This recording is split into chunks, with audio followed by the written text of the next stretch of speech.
every year when Christmas comes around, I remember my favorite story, my favorite part of the narrative about Christmas from Scripture, and it's not what I think most people would think about. In Luke chapter 1, a character named Zechariah, who happens to be a priest in the church, today we'd call him a sacristan. He was in charge of incense in the church.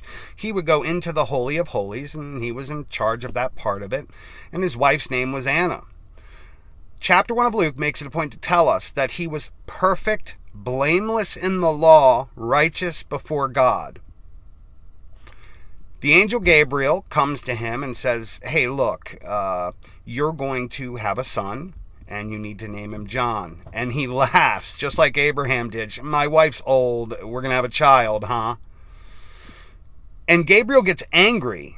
Now, you have to think about Gabriel. Gabriel had missions all throughout the Old Testament, from delivering messages to literally being knee-deep in the blood and guts during the time of Daniel. He's a very important character, and he's angry at Zechariah for laughing, and he strikes him mute and says, you're not going to be able to speak until your son is born. And the reason I'm doing this is for lack of belief. So on one hand, he is perfect and blameless in the law, righteous before God, but is struck mute for lack of belief. Well, isn't that the entire gospel of Jesus Christ encapsulated in a small and early narrative in the Gospel of Luke?